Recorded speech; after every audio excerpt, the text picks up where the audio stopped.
શરૂઆત કરીશું રૂપિયાની સાથે તો શરૂઆતી કારોબારમાં ડોલર સામે રૂપિયો 5 પૈસા જેટલો મજબૂત થઈને 85.64 પ્રતિ ડોલરની સામે 86.59 પ્રતિ ડોલર ઉપર ખુલ્યો છે અને ત્યારબાદ પણ જો આપણે જોઈ લઈએ તો 85.75ની આસપાસના સ્તર આપણને જોવા મળી રહ્યા છે એટલે રૂપિયામાં 86ની નીચેનો કારોબાર અહીંયા કરતી આપણે સસ્ટેન કરતા જોઈ રહ્યા છે।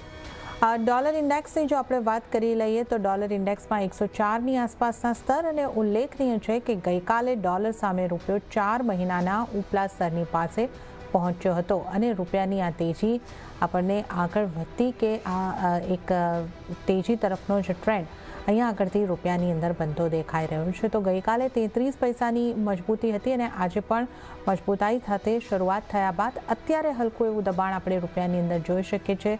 ડોલર ઇન્ડેક્સ 104ની આસપાસ છે તો હવે ખાસ કયા પરિબળોની ઉપર નજર રાખવાની છે એ તમામ ઉપર આપણે ખાસ નિષ્ણાત સાથે ચર્ચા કરીશું।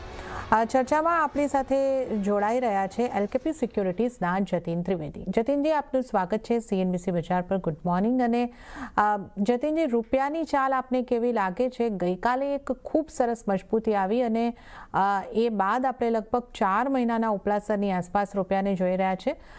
આગળ આપ કરન્સીની ચાલને કઈ રીતે જોઈ રહ્યા છો? જો એફઆઈએસ નો ઇન્ફ્લો જે છે ક્યાંય ને ક્યાંય આને ઇમ્પેક્ટ કરી રહ્યું છે। રૂપિયાની જે મોમેન્ટમ જે પકડાઈ ગઈ છે છેલ્લા હપ્તા 10 દિવસથી, એફઆઈના જે ઇન્ફ્લોઝ વધી રહ્યા છે જેના કારણથી ઇન્ડિયન માર્કેટ્સ પર ભરોસો થોડો વધી ગયો છે, જેના કારણથી જેટલા બી ઇન્ફ્લોઝ આવી રહ્યા છે એના કારણથી રૂપિયાને જે છે સ્ટ્રોંગ સપોર્ટ મળી ગયો છે। સાથે સાથે ડોલર ઇન્ડેક્સ પણ 105ના નીચે કન્ટિન્યુઅસલી ટ્રેડ કરતો જોવા મળી રહ્યો છે, જેના કારણથી અન્ય કરન્સીઝને એના અગેન્સ્ટમાં જે છે ક્યાંય સપોર્ટ મળે છે। તો આ બધા મુખ્ય કારણ બની ગયા છે રૂપિયાના માટે એક સ્ટ્રેન્થ સાથેનો કારોબાર આપણે જોઈ રહ્યા છે। અને જે હિસાબથી મોમેન્ટમ ચાલી રહ્યું છે મને લાગે છે 85-50, 85-35 આજે એક રેન્જ છે, ક્યાંય ક્યાંય એક રેઝિસ્ટન્સ પ્લે કરી શકે છે રૂપિયાના માટે। અને 86.10 અને 86.25 મેજર સપોર્ટ છે હવે ઇમિડિયેટ બેસિસ પર। તો જ્યાં સુધી 86.25 ના ઉપર ટ્રેડ કરે છે ત્યાં સુધી રૂપિયાના માટે થોડુંક પોઝિટિવ સાથેનું સંકેત છે જે અહીંયા દેખાઈ રહ્યું છે। અનલેસ એન્ડ અન્ટિલ એફઆઈએસના પાછા આઉટફ્લોઝ શરૂ ન થઈ જાય, એ પણ હેવી નંબર્સથી નાનકડા નંબર્સ પ્રોફિટ બુકિંગ માટે જરૂર આવી શકે છે વચ્ચે વચ્ચે, બટ હેવીલી અગર કંઈ સેલિંગ નથી આવતું તો રૂપિયાને અહીંયાથી ખાસું અંતર થોડું સપોર્ટ જોવા મળી શકે છે। સાથે સાથે સેબી તરફથી જે પણ હવે રેગ્યુલેશન્સ અને નોર્મ્સમાં પણ થોડું ચેન્જીસ આવી રહ્યું છે એફપીઆઈના માટે, એ પણ મેજરલી અહીંયા ઇમ્પેક્ટ કરીને સપોર્ટ કરી રહ્યું છે રૂપિયાના માટે। અને આગળ પણ હજી એક્સપેક્ટેશન રહેશે કે આવી રીતે કંઈક નોર્મ જે છે એ થોડીક રાહત મળતી જાય અને સાથે સાથે ગવર્મેન્ટના તરફથી પણ નવા સ્કીમ્સ આવીને રૂપિયાને ક્યાંય ને ક્યાંય સપોર્ટ કરી શકે, જ્યાં આપણું ફિસ્કલ ડેફિસિટ જે છે ક્યાંય ને ક્યાંય થોડું ફેવરમાં આવે। તો આ કારણથી આપણને રૂપિયામાં સપોર્ટ જોવા મળે છે અને જેવી તમે કીધું જે રેન્જ મેં બતાવી છે એના કારણથી રૂપિયો જે છે ક્યાંય ને ક્યાંય થોડો સ્ટ્રેન્થ સાથે આગળ ચાલતા ટ્રેડ કરી શકે છે। ઓકે, તો રૂપિયામાં થોડી સ્ટ્રેન્થ જ આપણને આગળ પણ કન્ટિન્યુ થતી લાગી રહી છે, પણ ક્રૂડમાં પણ એક મજબૂતી જોવા મળી રહી છે। ક્રૂડ ઓઇલમાં ઉછાળો આવતા કિંમતો 3 સપ્તાહના ઉપલા સ્તરે પહોંચી છે, જ્યાં બ્રેન્ટના ભાવ $73 પાર પહોંચ્યા છે તો નાઇમેક્સ ક્રૂડમાં $69 ઉપર કારોબાર જોવા મળી રહ્યો છે। હવે બજારની નજર ઓપેક પ્લસની બેઠક ઉપર પણ બનેલી છે, પણ ક્રૂડમાં આટલી તેજી પાછળ કયા કારણો છે જાણીએ સહયોગી આરતી મહેતા પાસેથી। આરતી, જણાવો, ક્રૂડમાં તેજી પાછળ કયા કારણો જવાબદાર છે?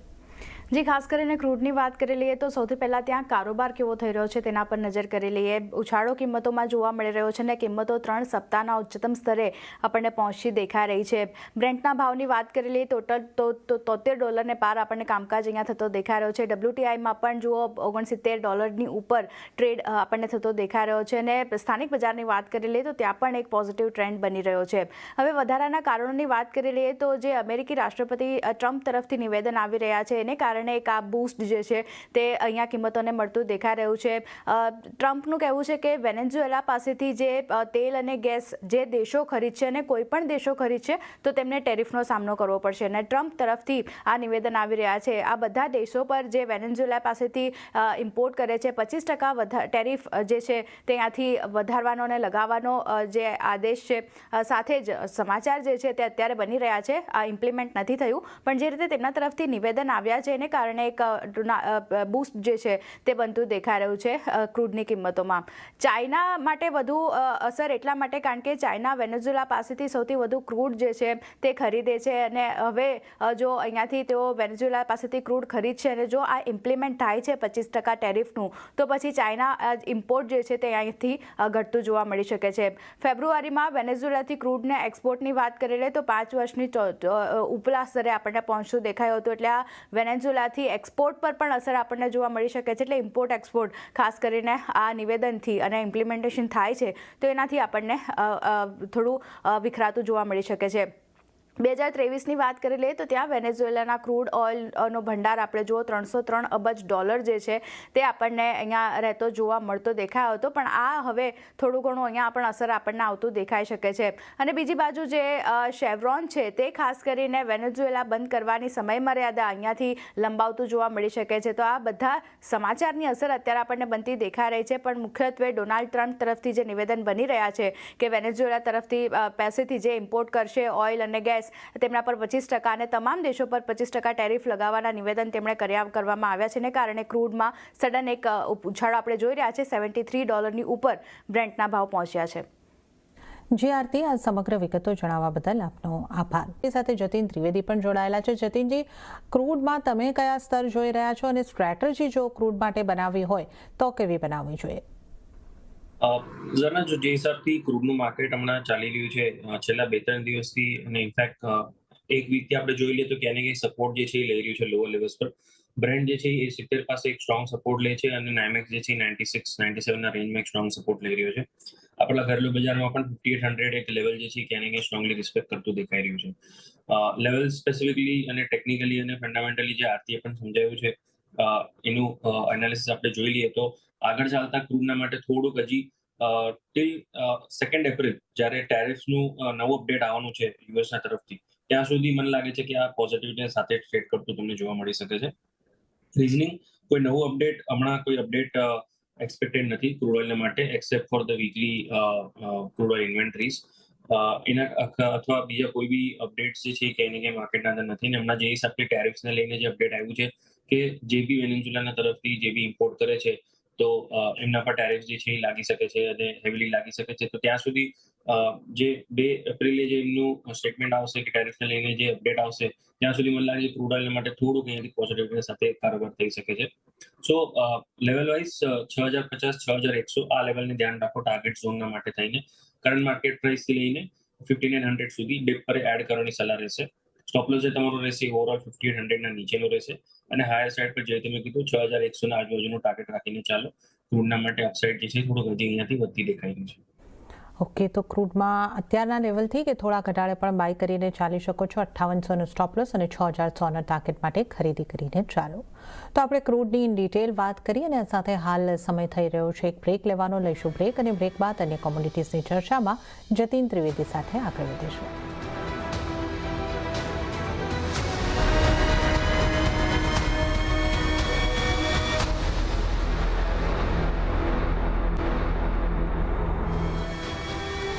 બ્રેક બાદ કોમોડિટી લાઈવમાં આપનું ફરી એક વખત સ્વાગત છે અને આજે આપણી સાથે કોમોડિટીઝ અંગે ચર્ચા કરવા જતીન ત્રિવેદી જોડાયેલા છે.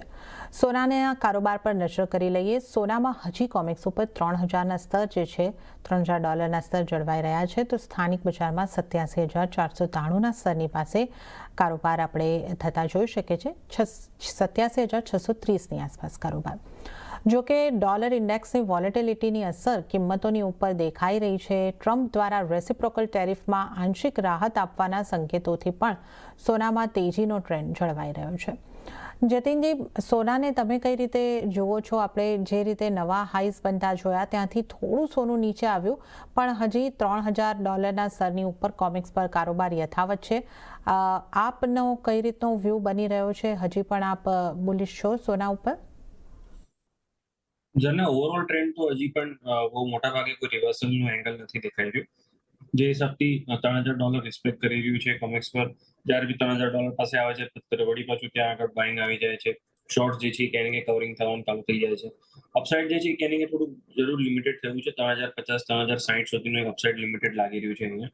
સો એક રેન્જના અંદર આ ટ્રેડ કરતું જોવા મળી શકે છે અનલેસ એન્ડ અન્ટિલ કોઈ મેજર ટ્રિગર્સ માર્કેટમાં આવી જાય છે જેના કારણથી 3000 નીચે ડિસાઇસિવલી બ્રેક કરીએ કાં તો અથવા 3060ના ઉપર મેન્ટેન થવાનું ચાલુ કરીએ અનલેસ એન્ડ અન્ટિલ જ્યાં સુધી આ બે વસ્તુમાંથી કંઈ નથી થતું ત્યાં સુધી મને લાગે છે આ રેન્જના અંદર જ ટ્રેડ કરવું જોઈએ ને આ રેન્જને જ પ્લે કરવું જોઈએ. હાલ ફિલહાલ નાનકડું ડીપ મળે ત્યારે બાઇંગ કરીને ચલાય. 87,500 થી 450 વચ્ચે બાય કરીને ચલાય. હાયર સાઇડ પર 87,750 સુધીના ટાર્ગેટ રાખો અને સ્ટ્રિક્ટલી 87,250 એક રિવર્સલ પોઝિશનિંગ રાખો ઇન્ટ્રાડેના માટે. 87,250 નીચે જો પ્રાઇસીસ સ્લીપ થવાનું ચાલુ કરે છે તો મને લાગે છે ત્યાંથી પ્રોફિટ બુકિંગ હજી વધતી જશે અને 86,800 સુધી જઈ શકે છે. સો 87,250 should be your strict stop loss અને હાયર સાઇડ પર જે તમે કીધું 87,850 સુધીના ટાર્ગેટ માટે થઈને 87,500 ના આજુબાજુ બાય કરીને ચાલી શકે છે. ઓકે, તો અત્યારે તો બાય એન્ડ ડિપ્સની સલાહ તમારે માટે બની રહી છે ને 87,250નો સ્ટ્રિક્ટ સ્ટોપ લોસનું તમારે ધ્યાન રાખવાનું છે. તો આ સલાહ સોના ઉપર. ચાંદીની વાત કરીએ તો ચાંદીમાં પણ પોઝિટિવ કારોબાર યથાવત રહી રહ્યો છે અને વૈશ્વિક બજારમાં $33 આસપાસ કિંમતો સ્થિર છે, જ્યારે સ્થાનિક બજારમાં 1 લાખના સ્તરેથી નફા વસૂલી આવતી જોવા મળી અને હવે આપણે 98,152ની આસપાસ ચાંદીની કિંમતો જોઈ શકીએ છીએ. જતીનજી, ચાંદી ઉપર આપ કઈ રીતની સલાહ આપશો? ચાંદી પણ થોડુંક માર્કેટ જે છે કે પોઝિટિવ જોવા મળી રહ્યું છે. જે હિસાબથી રનઅપ ચાલી રહ્યું છે ચાંદીના અંદર માઇનર પ્રોફિટ બુકિંગ વચ્ચે જરૂર જોવા મળી રહ્યું છે, એસ્પેશિયલી $34 આજુબાજુ કોમેક્સમાં અને 1 લાખના આજુબાજુ સિલ્વર ઘરેલું બજારમાં. બટ લિમિટેડ ડાઉનસાઇડ જે છે ક્યાંય ને ક્યાંય પોઈઝ છે બીકોઝ કોમેક્સમાં અગર હું જોઉં છું તો $32 એક સ્ટ્રોંગ અને વેરી સ્ટ્રોંગ ઇમ્પોર્ટન્ટ સપોર્ટ છે $32 પાસે કોમેક્સમાં.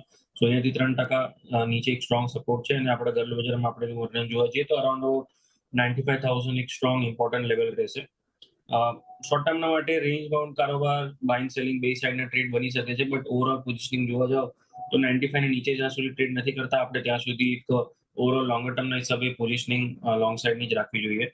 97,096 ના વચ્ચે તમને મળે છે ત્યારે બાય કરવાની સલાહ રહેશે. સ્ટોપ લોસ ત્યાં નાનો થઈ જાય છે 95 ના નીચે ક્લોઝિંગ બેસિસ પર. સો 97,000 ના આજુબાજુ બાઇંગ કરવા માટે હું કમ્ફર્ટેબલ રહીશ. હમણાં હાયર પ્રાઇસ પર બાઇંગ કરવાનું થોડુંક મને અઘરું લાગી રહ્યું છે અહીંયા અને રિસ્કી પણ લાગી રહ્યું છે એટ ધ સેમ ટાઈમ.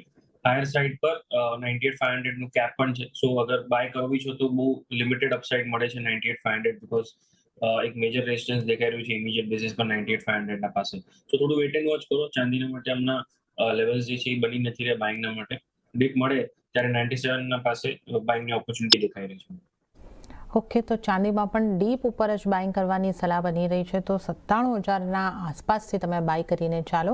તો સોના ચાંદીમાં ઘટાડી ખરીદી કરવાની છે. મેટલની વાત કરી લઈએ.